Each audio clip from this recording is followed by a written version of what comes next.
Bonjour et bienvenue sur le podcast e-commerce de Vaisonnet, le podcast qui démocratise l'e-commerce pour les commerçants, les TPE et les PME. Et si ce podcast vous plaît, n'hésitez pas à mettre 5 étoiles sur iTunes, le partager sur les réseaux sociaux, pourquoi pas mettre un petit commentaire, ça m'aidera beaucoup pour améliorer le podcast et le faire connaître. Mais tout de suite, je laisse place à l'enregistrement de mon invité. Alors nous avons vu lors des derniers épisodes avec Antoine Thomas de PrestaShop ou Elodie d'Itis Commerce que l'important après la création du site internet, c'était de le faire connaître et de faire venir les visiteurs dessus. Un des points essentiels pour ça, c'est d'avoir un rédactionnel qui soit important, qui soit correct, qui soit percutant et qui soit intéressant, que ce soit pour Google, pour que le site soit trouvé, ou une fois que les clients sont dessus, pour les inciter à l'achat. Et cette technique-là, on parle souvent de copywriting et mon invité du jour, c'est Boris Schwartz qui est spécialisé là-dedans et qui va nous expliquer un petit peu à quoi ça sert et comment rédiger du bon texte. Donc, est-ce que tu peux peut-être commencer par te présenter et nous dire quel est ton métier ? Très bien, merci Maxime pour l'invitation. Alors les copywriting, tout le monde le prononce un peu à sa sauce. Mais effectivement, c'est ça, c'est la rédaction du contenu des textes qui vont accompagner donc un produit sur une fiche produit par exemple, mais aussi sur une page de vente, sur un site en général. C'est vraiment à différencier de la rédaction web où là on produit plus du contenu type article, type livre blanc, où on apporte de la valeur, on informe. Le copywriting, c'est vraiment écrire pour vendre, pour convaincre, pour persuader, pour transmettre la valeur d'un produit, d'une offre ou d'une marque en général, quoi. D'accord. Et concrètement, alors le copywriting, alors c'est un mot qui est à la mode ou il y a de vraies techniques marketing commerciales derrière? Est-ce que c'est différent du référencement qu'on pourrait avoir, enfin, de rédiger le texte pensé pour Google, on le pense différemment pour un utilisateur? C'est complémentaire avec le référencement. Souvent, on rédige d'abord la partie copywriting, vraiment le texte marketing, et après on optimise derrière avec le SEO, avec le référencement naturel. Mais le copywriting, en fait, on en entend beaucoup parler ces dernières années, mais ça existe depuis des décennies, en fait, depuis les années 50-60. Bon, avant, ça s'appelait plutôt la conception-rédaction en France. Copywriting, c'était le terme plutôt américain, et ça se faisait surtout en agence de pub. C'était vraiment le job donc des marketeurs qui écrivaient les textes des pubs qu'on voyait à la télé, qu'on voyait dans la rue, etc. Et puis aujourd'hui, avec les marketing digital, donc la pub qui est partout sur Internet, que ce soit la pub classique ou une fiche produit, c'est aussi une sorte de pub. Le copywriting devient hyper important parce qu'il faut se différencier des autres sites, il faut se différencier de ses concurrents. Et c'est pas forcément le produit qui permet de faire ça. On peut vendre exactement le même produit. Ce qui va différencier, c'est la qualité du texte. Est-ce que le texte est bien adapté à la cible, etc. Et c'est là justement que les techniques entrent en jeu. En vérité, il n'y a pas besoin de faire un bac plus 5 en copywriting, ce qui n'existe pas d'ailleurs. Mais il y a quelques techniques à connaître. Et à partir de là, donc c'est les techniques PAS par exemple, où on parle d'abord du problème. Ensuite, on agite le problème et ensuite on présente une solution. Et ensuite, tout à la fin, on parle de soi, de son service, de son produit. Et ensuite, il y a d'autres techniques, AIDA, qui est bien connu des marketeurs. Attention, désir, attention, intérêt, désir, action. Donc, c'est des structures, en fait, pour écrire son texte, pour écrire pour écrire sa fiche produit, pour écrire sa landing page, par exemple. Et à partir de ces techniques-là, donc, il faut surtout bien connaître son client.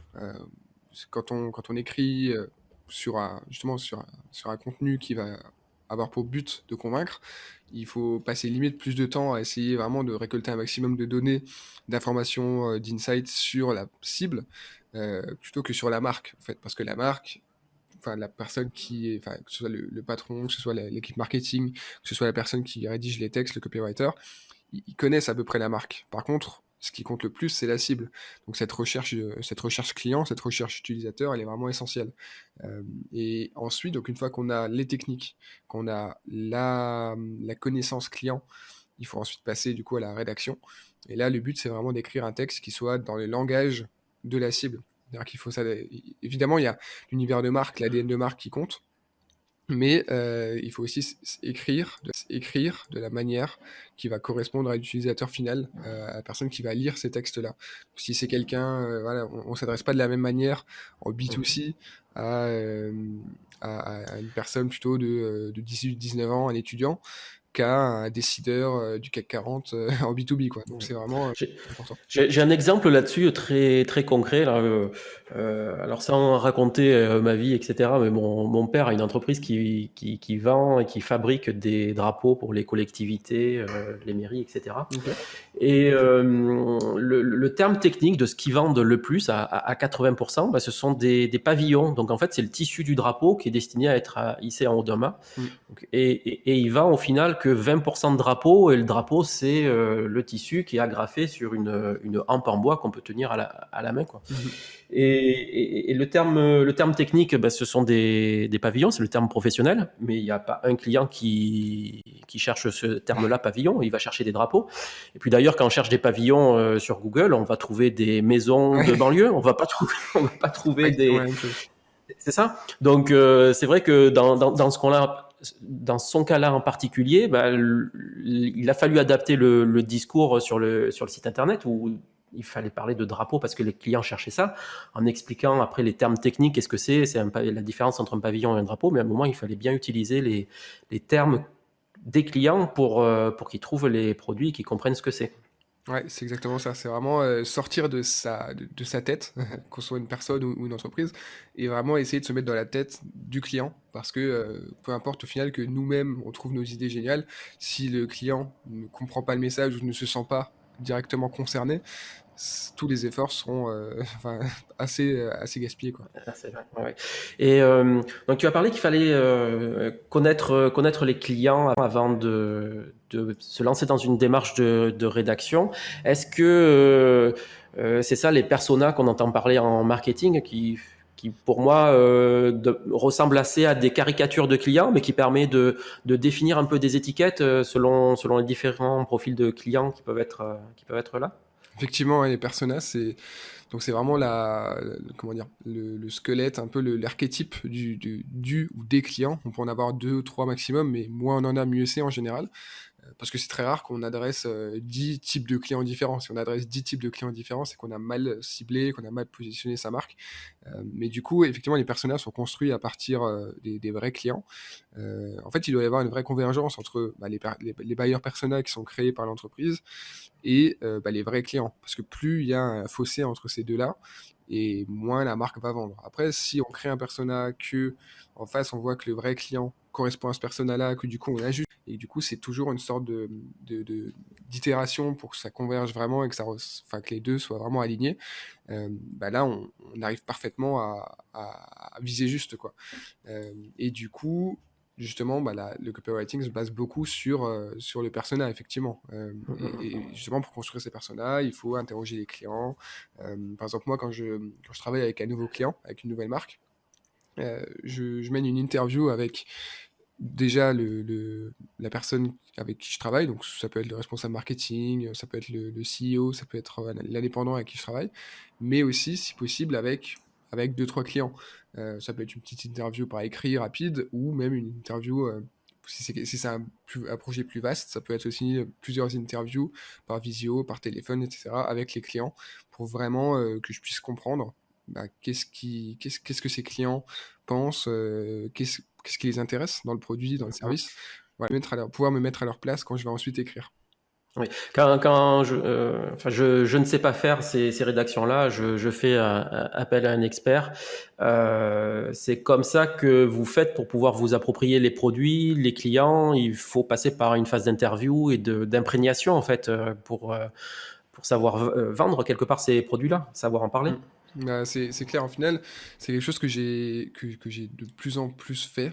Au départ, quand j'ai commencé, comment dire, je me fiais beaucoup au brief qu'on me donnait, sans Mhm. forcément chercher plus loin.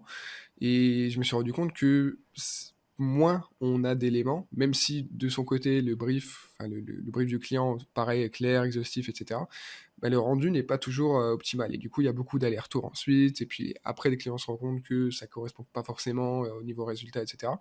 Alors que maintenant, je fais vraiment toute la recherche, enfin tout le travail en amont.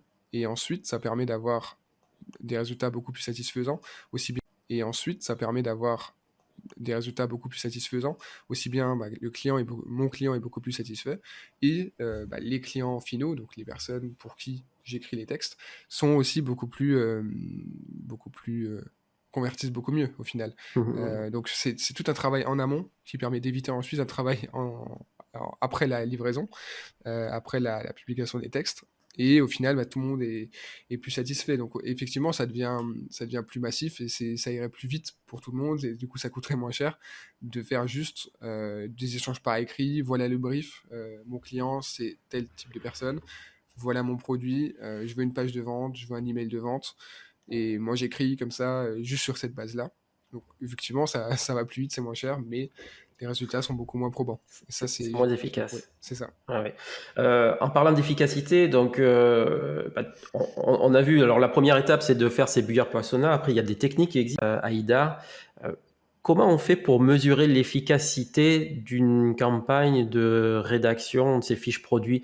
Je suppose qu'on peut déjà, grâce à Google Analytics par exemple, valider qu'on a un meilleur taux de conversion par exemple, un meilleur taux d'ajout au panier, mais peut-être que on hésite entre deux rédactions, on veut tester certains éléments. Est-ce qu'on peut tester on voit souvent parler de tests A/B testing dans l'univers de l'UX, tout ce qui est ergonomie. Est-ce que c'est approprié dans le cas du copywriting? Ouais, complètement. Alors au niveau des résultats, enfin, il y a pas de bons résultats dans l'absolu. C'est vraiment en fonction des objectifs de l'entreprise. Effectivement, mieux on convertit, mieux c'est toujours, mais il y a toujours des objectifs qui sont fixés en amont.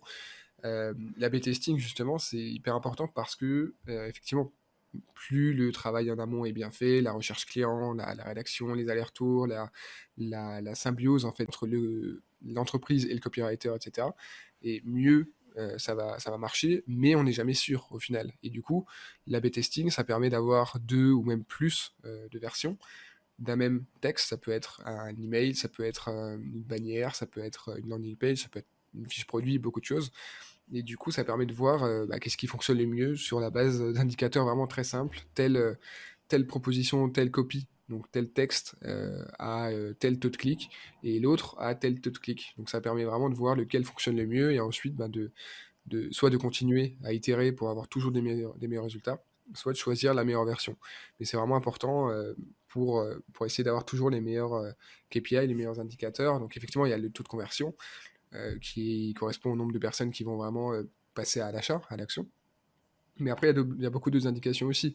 Avec Google Analytics, effectivement, on a pas mal d'indicateurs, que ce soit le temps sur la page, et où, etc. Et tout ça, ça permet vraiment de comprendre l'intérêt qu'a suscité le texte. Et mieux il va être rédigé, plus il va être en accord avec le client, et plus les indicateurs vont être bons. Bon, effectivement, l'indicateur le plus important, ça reste effectivement l'achat. Mais il y en a beaucoup d'autres avant d'en arriver là, qui comptent beaucoup et se focaliser uniquement sur l'achat et se dire uniquement il faut que mon site IM, mon appel à l'action, sur le bouton, il soit parfait. Effectivement, c'est important, mais si on a négligé le reste en amont, ça va pas suffire. Donc, il faut vraiment prendre en compte tous les indicateurs. Et si par exemple, on en a un qui paraît un peu bizarre, un peu bizarrement bas, il faut s'y Mhm. intéresser aussi. Si on voit que on a, par exemple, sur une landing page, un taux de rebond. Enfin, taux de rebond, ça dépend, parce que une landing page, parfois, c'est isolé du reste du site. Mais si on a allez, un taux de rebond ou un temps de lecture qui est très faible, taux de rebond très élevé ou temps de lecture très faible, c'est pas forcément très ou temps de lecture très faible, c'est pas forcément très bon, même si le taux de clic est élevé. Enfin voilà. Et l'inverse, pareil, il faut vraiment qu'il y ait une cohérence et que tous les indicateurs soient plutôt verts. euh, et continuer toujours à itérer avec des A/B testing, avec des nouvelles propositions pour voir qu'est-ce qui fonctionne le mieux et vraiment trouver la meilleure manière de s'adresser au client, quoi. Et surtout, comme toutes les démarches d'amélioration, je pense que c'est quelque part c'est un peu sans fin. Est-ce que la loi de Pareto s'applique aussi dans ce domaine-là? Alors, la loi de Pareto qui dit que 20% des efforts vont produire 80% de résultats, et puis si on veut arriver à 100%, on va avoir 80% d'efforts pour les 20 derniers pourcents de résultats. C'est quelque chose qui est aussi vrai dans ce domaine? J'ai l'impression que ça marche un peu partout, la loi de Pareto, il me Mm. semble. Donc je Ouais. n'ai jamais vraiment comparé, enfin étudié la loi de Pareto appliquée au copywriting, mais j'imagine que oui. Mhm. Après, c'est toujours, oui, on peut avoir de bons résultats, on peut avoir 80% de bons résultats avec le premier G. Et puis si on veut vraiment perfectionner, ça va être beaucoup plus dur, et l'inverse aussi. Donc effectivement, ça peut se faire. Et je pense qu'il y a quelques recherches à mener là-dessus. Et pour terminer ce podcast, est-ce que tu aurais un dernier conseil à donner à un e-commerçant? Bah, effectivement, ce serait de ne pas penser uniquement au référencement, parce qu'on voit, même moi, je suis approché par beaucoup de e-commerçants, hem, pour faire du SEO, pour faire du référencement naturel, ou du référencement payant d'ailleurs, ou de l'Ads. Mhm. Mais il y a pas que ça, au final, parce que si on attire beaucoup de visiteurs, parce que tout ça, ça permet d'acquérir du trafic, que ce soit sur Google ou sur les réseaux sociaux ou ailleurs. Mais si une fois que le visiteur arrive sur la landing page, sur la fiche produit ou ailleurs, il est pas convaincu, bah, il va pas aller plus loin et du coup, c'est vraiment important de pas négliger le copywriting parce que, juste faire du texte pour, faire du remplissage et avoir une fiche Ouais. produit avec, qui décrit le produit. Ça, c'est vraiment une erreur commune. Vraiment, on voit une vraie différence entre les fiches produits qui sont travaillées avec le copywriting, qui utilisent les formules PAS, AIDA, et cetera, par rapport aux fiches produits qui se contentent de décrire le produit justement. Donc, pensez acquisition certes, mais pensez aussi conversion et là, c'est là que que le Oui. copywriting arrive. Ça coûte déjà cher de faire venir les visiteurs sur le site, alors autant qu'ils achètent C'est mieux, en arrivant sur la page. C'est mieux. c'est mieux. Bien. Si on a besoin de te contacter, comment on peut faire? LinkedIn, site internet? Je Tout sais que ça, tu es présent. LinkedIn, donc Brichevartz, site internet pareil, brichevartz.com, puis après il y a D'accord. plein d'autres choses, il y a une newsletter, il y a un podcast, il y a plein de je suis partout, je suis Ok. facile à trouver. Je mettrai tous ces liens dans le commentaire du podcast, comme ça vous pourrez les retrouver si vous avez besoin de faire appel à Brice. Impeccable. Merci de ta Bah, participation. merci à toi Maxime. Merci à tous de nous avoir écoutés jusqu'ici. J'espère que vous avez trouvé ce podcast intéressant et je vous dis à très bientôt pour un nouvel épisode. Au revoir.